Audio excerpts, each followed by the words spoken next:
Thanksgiving had always been a bittersweet time for me. The warmth of family gatherings was often tainted by my parents' condescending remarks. This year was no different. I stood by the kitchen door, balancing a tray of freshly carved turkey, listening to the faint hum of conversation drifting from the living room. The sound of clinking glasses and laughter masked the true nature of the discussion.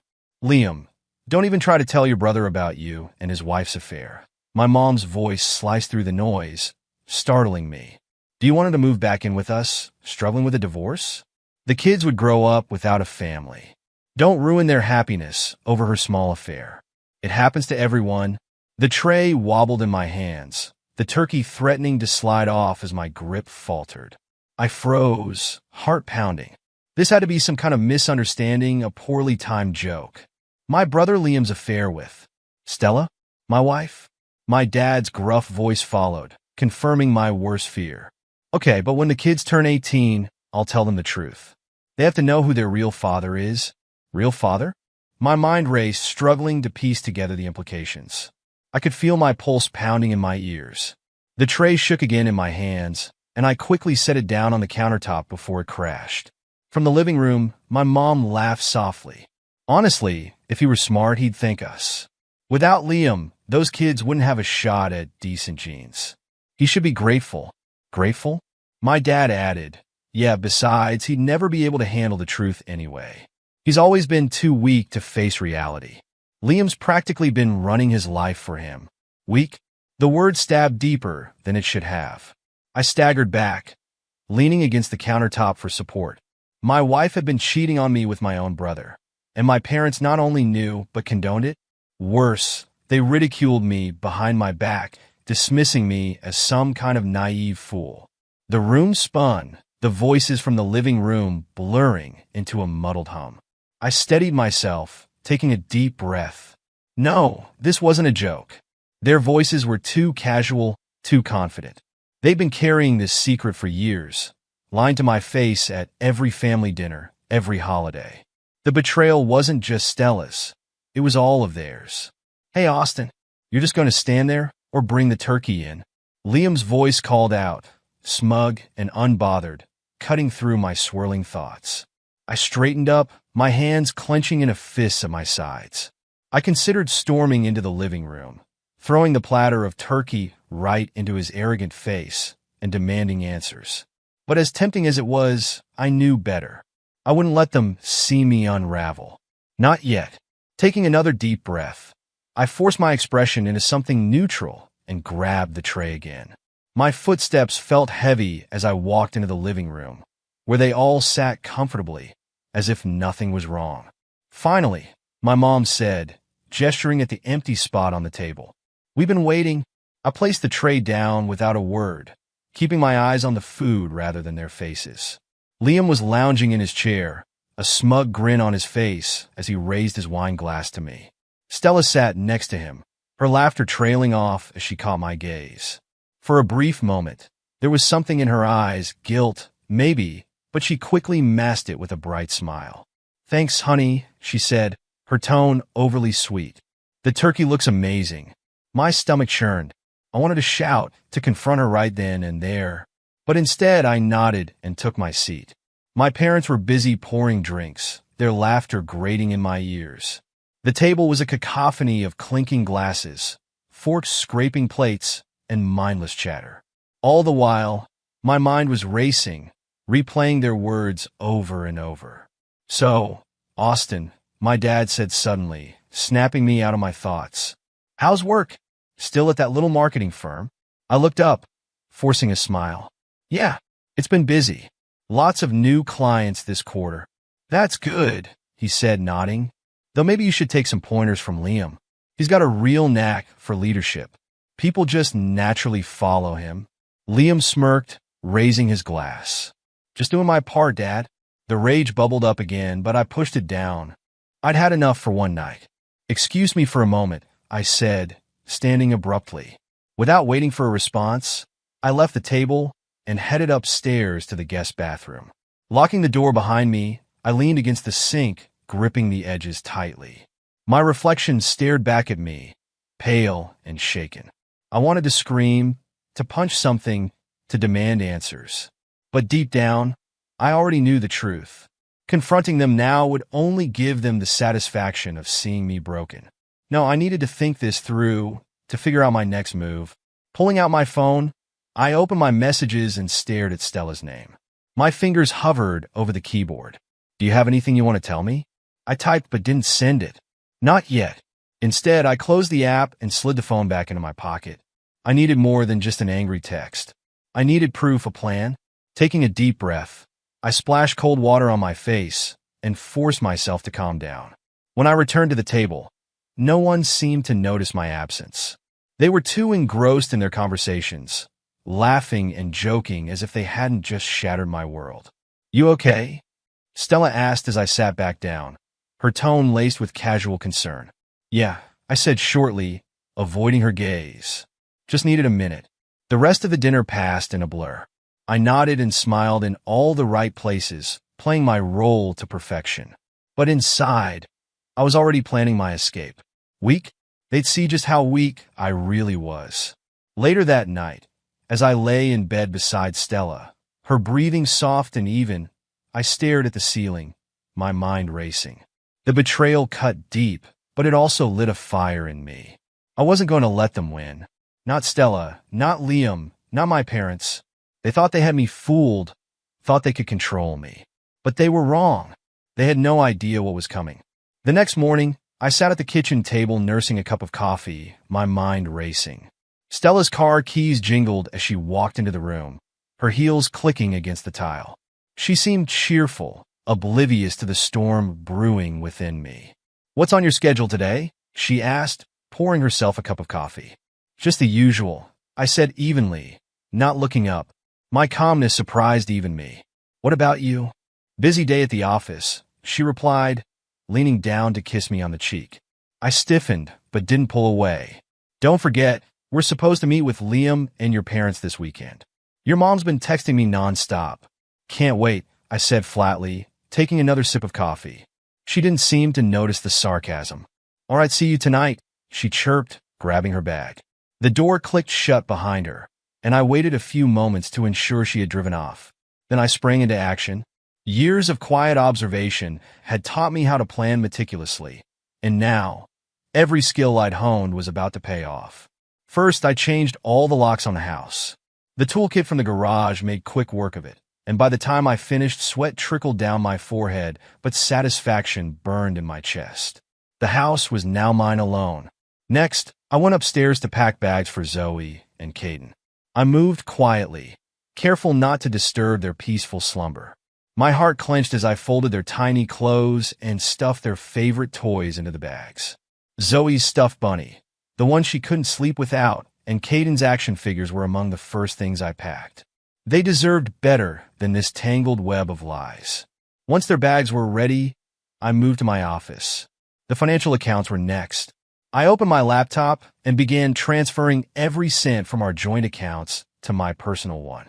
The screen's glow illuminated my determined expression as I typed rapidly, my fingers flying over the keyboard. Stella might have thought she had me fooled, but she hadn't accounted for my diligence. The balances drained to zero in minutes. After securing the finances, I took a moment to breathe. The house was eerily quiet, the kind of silence that comes just before a storm. My phone buzzed with a message from Stella's mom, asking if I'd seen her recent holiday photos. I ignored it. There was no time for small talk now. I glanced at the clock. It was almost noon. Stella would return in a few hours, expecting the warm home she'd left in the morning. Instead, she'd find a fortress she couldn't enter, stripped of everything familiar. The final step was leaving a message, a parting shot that would let her know just how much I'd uncovered. I grabbed a pen and a piece of paper from the kitchen counter and wrote, "Weak? Let's see who's weak now." I taped the note to the front door, positioning it so it would be the first thing she saw when she returned. The thought of her expression when she read it brought a grim smile to my face. By early afternoon, I was buckling Zoe and Caden into their car seats. "Where are we going, Daddy?" Zoe asked, clutching her bunny. "We're going on an adventure," I said, forcing a smile. "Just the three of us?" Caden's eyes lit up. "Like a camping trip?" "Something like that," I said, ruffling his hair. The drive out of town was surreal. The familiar streets blurred past as I navigated toward the highway, leaving behind the life I'd once thought was mine. Zoe hummed softly in the back seat, and Caden played with his action figures, blissfully unaware of the upheaval. Hours later, we arrived at a small motel on the outskirts of a neighboring city. The neon sign buzzed faintly as I parked the car and carried our bags inside. The room was modest but clean, with 2 double beds and a tiny kitchenette. It would do for now. After settling the kids in, I sat on the edge of the bed, staring at my phone. A part of me expected it to ring any moment, Stella's name flashing on the screen. But the silence stretched on, unbroken. I knew it was only a matter of time before she returned home and discovered the note. That evening, as the kids slept soundly in the next bed, I finally allowed myself to breathe. The enormity of what I'd done hit me like a tidal wave. I'd uprooted our lives in a single day, leaving behind everything familiar.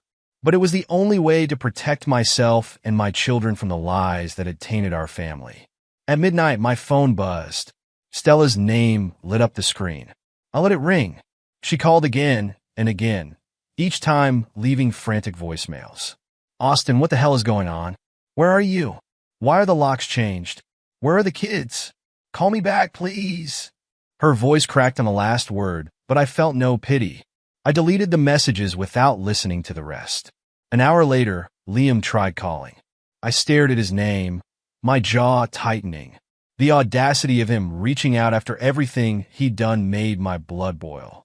When the phone stopped buzzing, I blocked his number. The next morning, I took the kids out for breakfast at a nearby diner.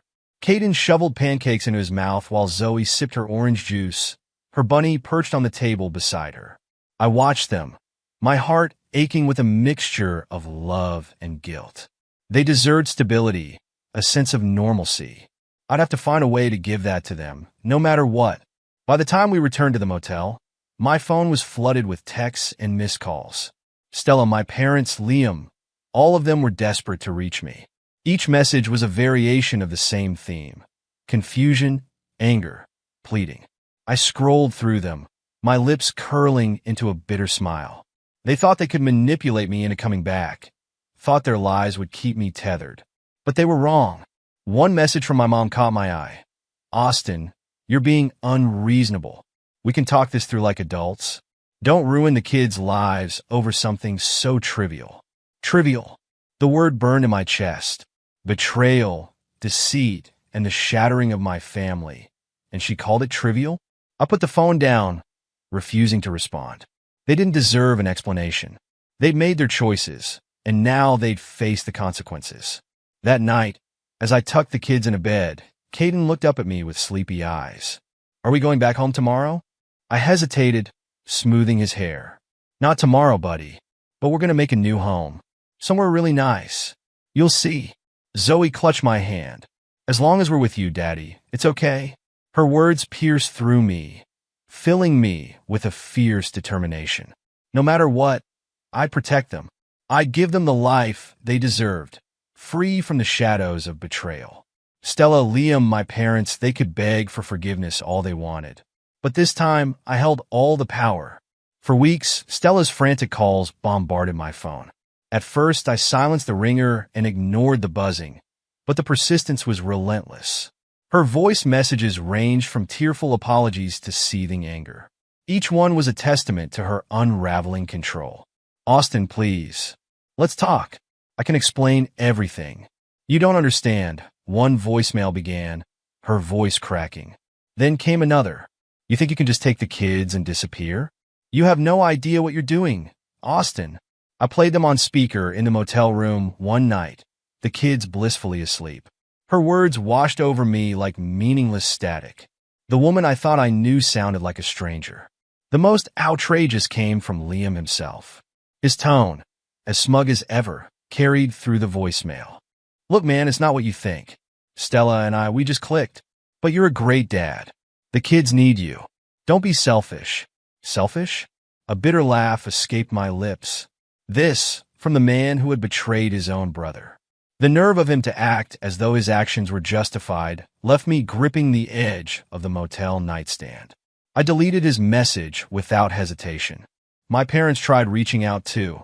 Their attempts were coded in the same toxic rationalizations that had always marked their moral compass. It was for the greater good, my mom said in one message. You're not perfect, Austin. You've made mistakes too. Mistakes? Their betrayal was hardly on the same level as my imperfections. The audacity of their moral superiority was astounding. I stopped listening to the rest of their messages and blocked their numbers. 2 weeks in, Stella shifted tactics. The sweet, pleading calls gave way to calculated manipulation. She called from different numbers, hoping to catch me off guard. Austin, if you don't come back, I'll get the police involved, one voicemail threatened. You think you can take the kids and just vanish? That's kidnapping.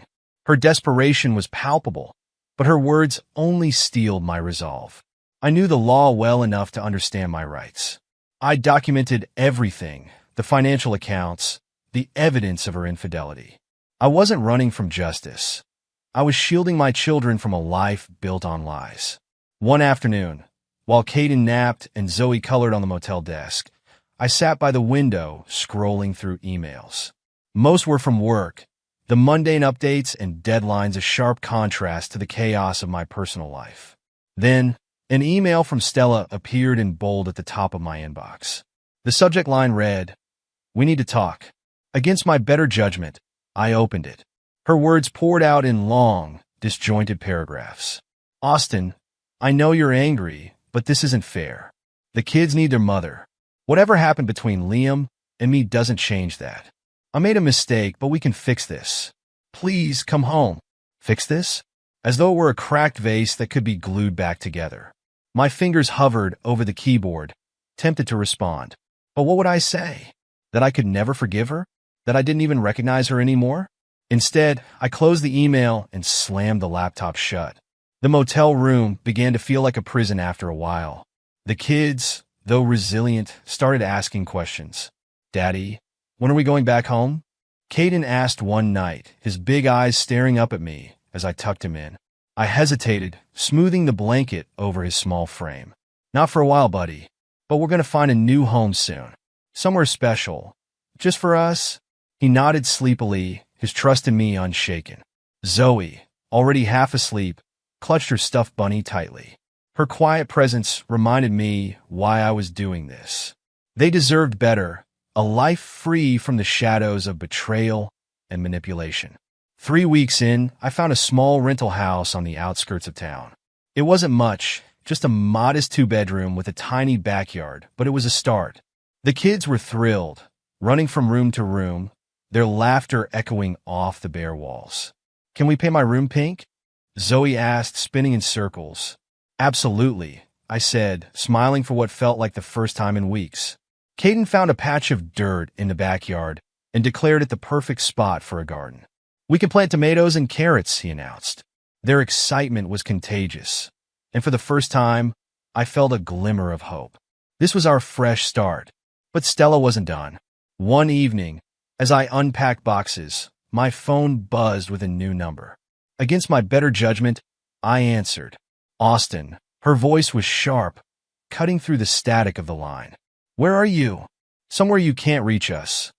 I said evenly, keeping my tone calm. You can't just take the kids and disappear, she snapped. This isn't how adults handle things. How adults handle things? I repeated, anger flaring. Like sleeping with my brother and lying to my face for years? Like letting our parents cover for you? Is that what you mean by handling things like adults? There was a pause on her end, a sharp intake of breath. I made a mistake, she said finally, her voice softer.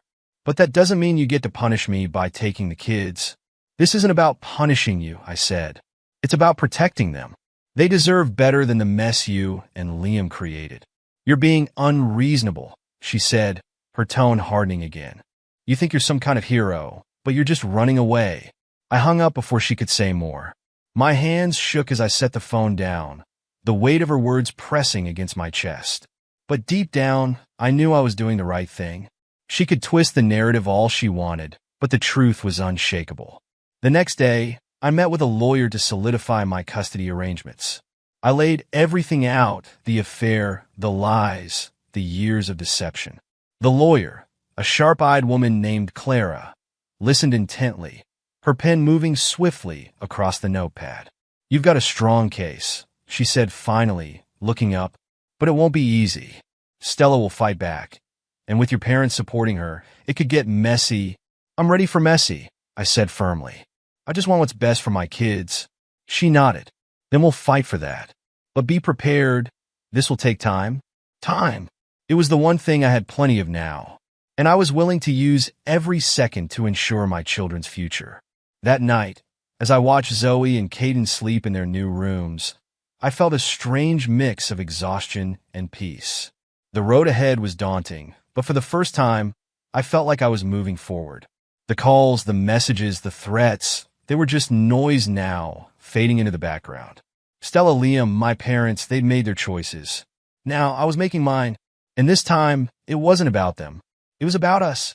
Me, Zoe, and Caden. Our new beginning.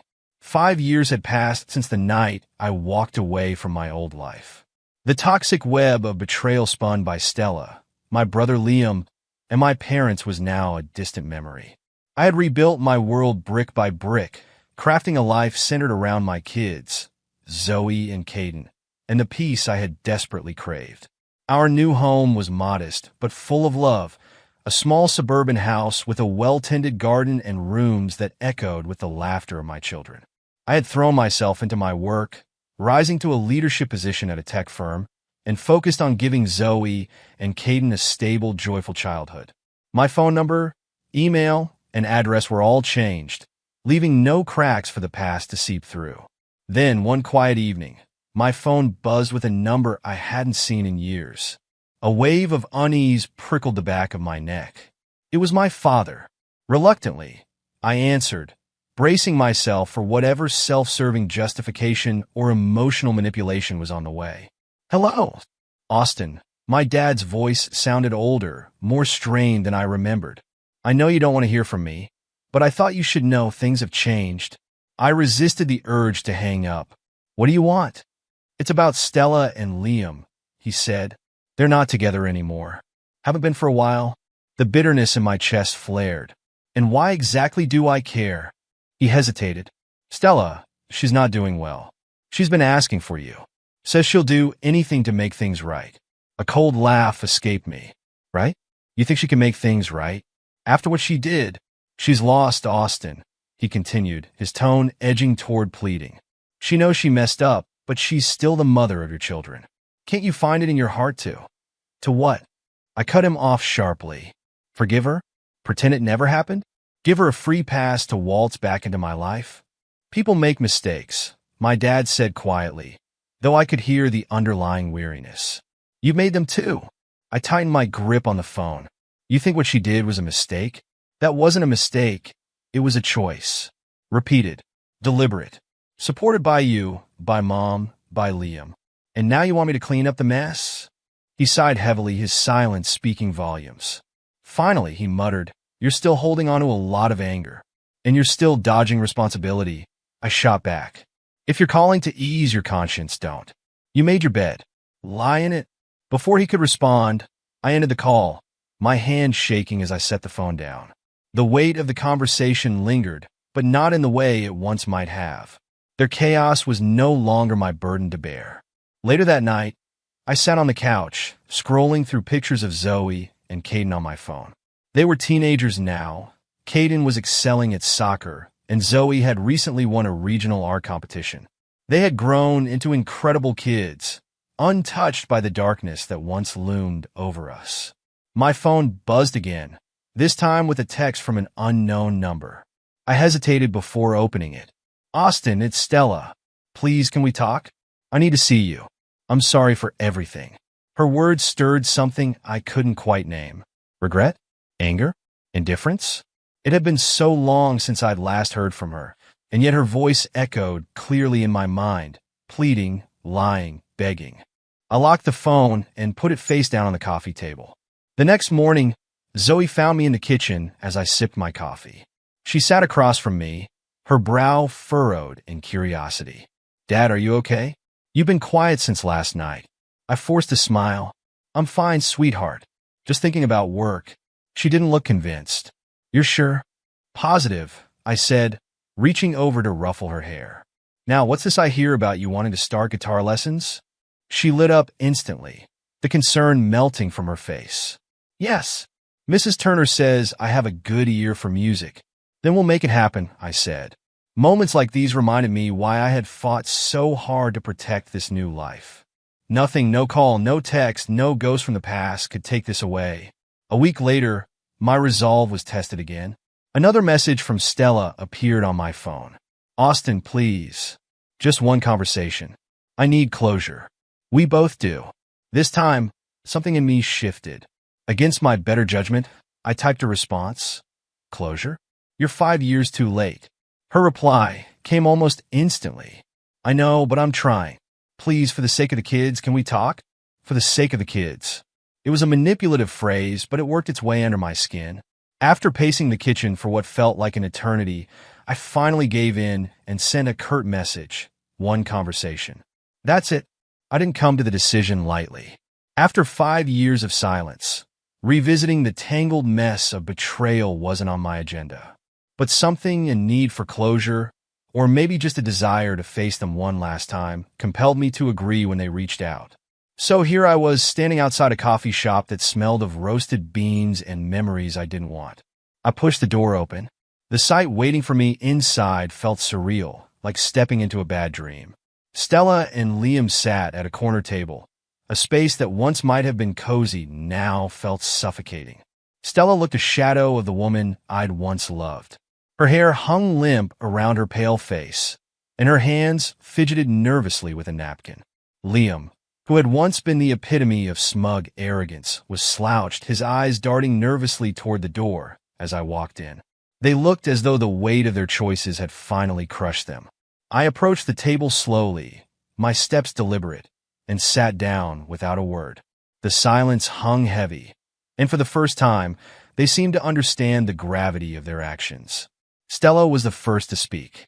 Her voice, thin and trembling, broke through the tension. Austin, she began, her eyes red-rimmed and glistening. Thank you for coming. I wasn't sure you'd agree. I said nothing, leaning back in my chair. I wanted to hear what they had to say before I let loose the storm brewing inside me. She faltered, wringing the napkin in her hands until it tore. I don't even know where to start. I was stupid, selfish. I ruined everything and I'm sorry. Her words hung in the air, the apology I had once yearned for now feeling hollow and far too late. She swallowed hard and continued. I've lost everything, Austin. You. The kids, even Liam. Her voice broke, and she buried her face in her hands. I let her cry, offering no comfort. I wasn't here to mend what she had broken. Liam shifted uncomfortably in his seat, clearing his throat. Look, he started, his tone unsure. We were wrong, okay? We know that now. But it's been 5 years, man. Don't you think it's time to move past this? I raised an eyebrow, finally breaking my silence. Move past it, I repeated, the bitterness in my voice unmistakable. Funny how that works when it's your mess we're talking about. You think 5 years is a magic number that erases everything. His jaw tightened, his frustration bubbling to the surface. We're family, he said, his voice rising slightly. At the end of the day, blood is blood. What good is holding on to all this anger? I let out a sharp laugh, leaning forward. Family, I said slowly, the word tasting like poison on my tongue. You don't get to play that card, Liam. Not after you destroyed mine. He opened his mouth to argue, but I cut him off. And let's get one thing straight, my anger? That's not your concern. I've moved on, Liam. But don't mistake that for forgiveness. Stella sniffled, pulling herself together enough to speak again. I don't expect you to forgive me, she said, her voice quieter now. I miss the kids, Austin. I know I don't deserve to see them, but they're my children too. Her words hit a nerve. I leaned back, crossing my arms. You think I kept them from you out of spite? No, Stella. I kept them away because I wanted them to have a chance at a normal life. A life without lies, manipulation, and betrayal. They're happy now. They're thriving. And they don't need you dragging them back into the mess you created. Her face crumpled, but I pressed on. You didn't just betray me, Stella. You betrayed them. You made choices that shattered their family. And now you want to waltz back in and act like it can all be fixed with a few tears and apologies. I just want to make things right, she whispered, barely audible. I shook my head. Some things can't be fixed. Liam slammed his hand on the table, startling both Stella and me. Enough with the martyr act, Austin, he snapped. You think you're so perfect? Like you haven't made mistakes? We're all human. We screwed up. Yeah, but holding this over our heads forever? That's not noble. It's petty.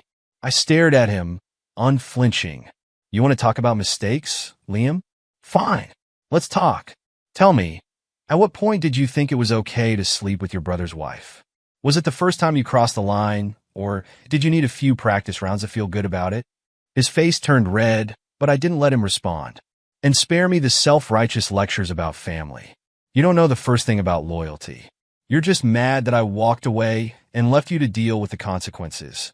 Stella reached out, her hand trembling as it rested on the table between us. Austin, please, she said, her voice cracking. I'm not asking for us to go back to what we were. I want to be part of their lives again.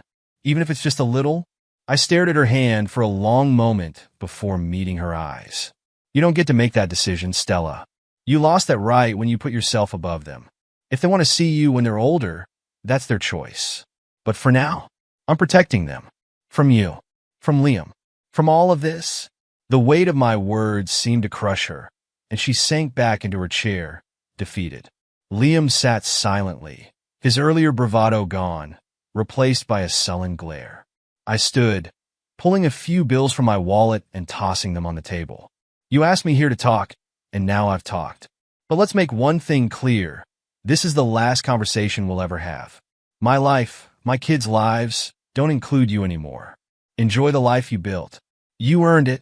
Stella sobbed quietly as I turned and walked away. Liam called after me, his voice desperate.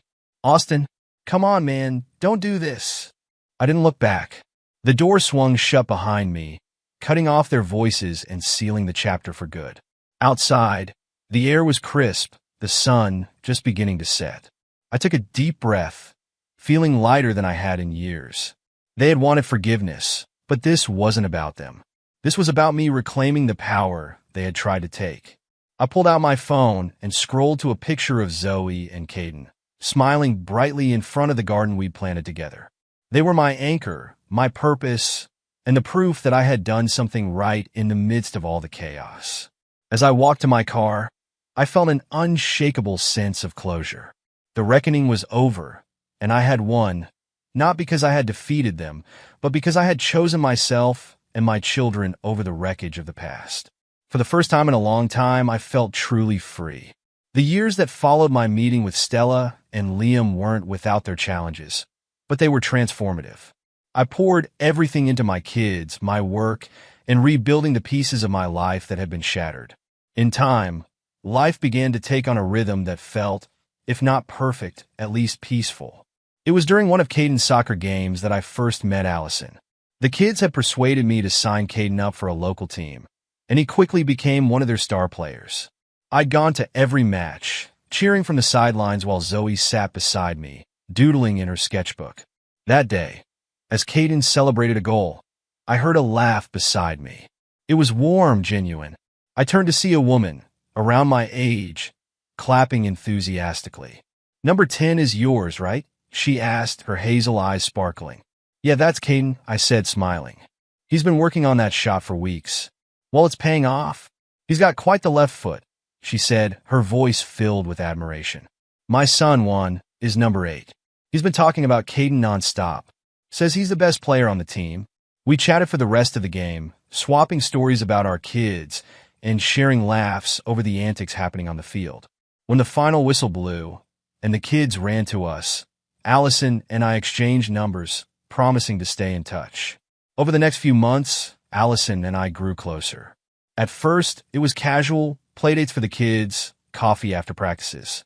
But slowly, those moments turned into dinners, late-night phone calls, and long walks where we shared our pasts. One evening, after the kids had fallen asleep at her place, I told her everything: Stella, Liam, the betrayal, the fallout. I braced myself for judgment, for pity, but Allison gave neither. "You've been through hell," she said softly, placing her hand over mine. "But look at what you've built. Your kids are incredible.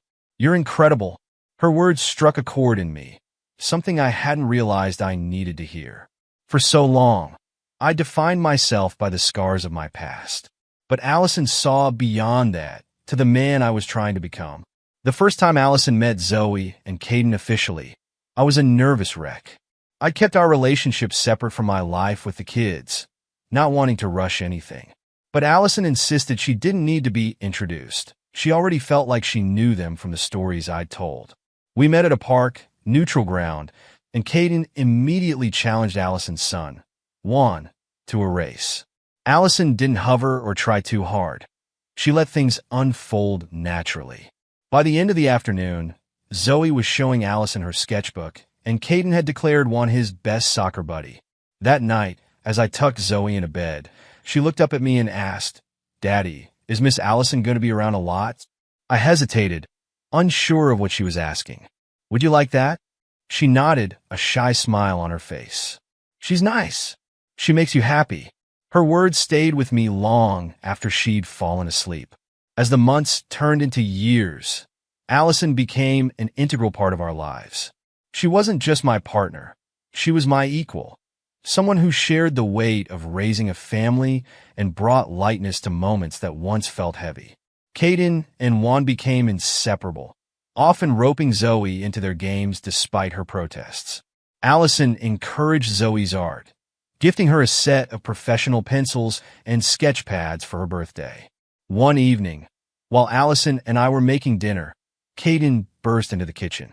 "Allison," he said, his voice serious, "can you come to my soccer game next week?" She glanced at me, then knelt to his level.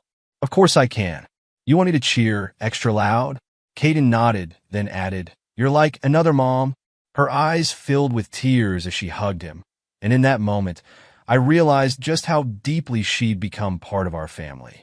As for Stella and Liam, their lives took a different trajectory. Occasionally, I'd hear snippets about them through mutual acquaintances. Liam had struggled to keep a job, bouncing from one failed venture to the next. Stella's attempts to reconcile with the kids had been met with resistance. There were moments when I'd receive emails from her, long, rambling messages filled with apologies and pleas. I'd read them, not out of curiosity, but to remind myself of how far I'd come. The last one came on a rainy Sunday. It read, simply, "Austin, I know I don't deserve it, but if you can find it in your heart to let me see them, I'd do anything. Please." I stared at the screen for a long time before deleting the email. I didn't reply. The day Allison and I got engaged was quiet and intimate, just the way we both wanted.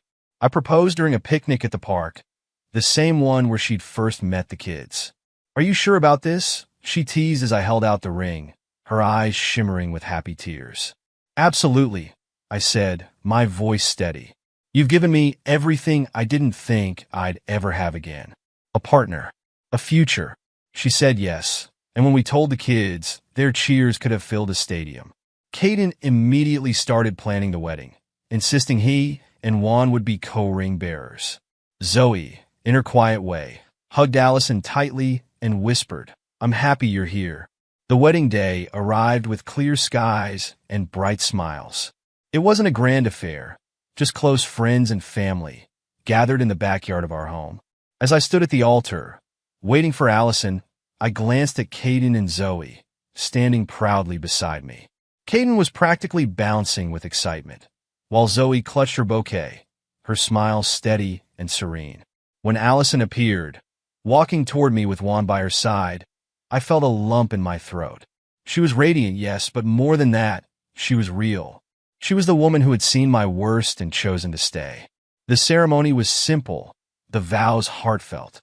"You gave me back my life," I told her, my voice steady but filled with emotion. "And I promise to spend the rest of it giving you the same."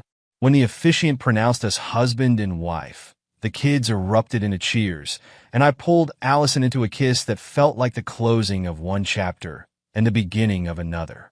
That night, as the celebration wound down, I stood in the yard, watching Caden and Zoe chase fireflies with Juan. Their laughter filled the air, mingling with the soft hum of conversation from our friends and family. Allison appeared beside me, slipping her hand into mine. "What are you thinking about?" she asked softly. I looked at her, then back at the kids. "I'm thinking this is the life I deserved." And for the first time in years, I truly believed it.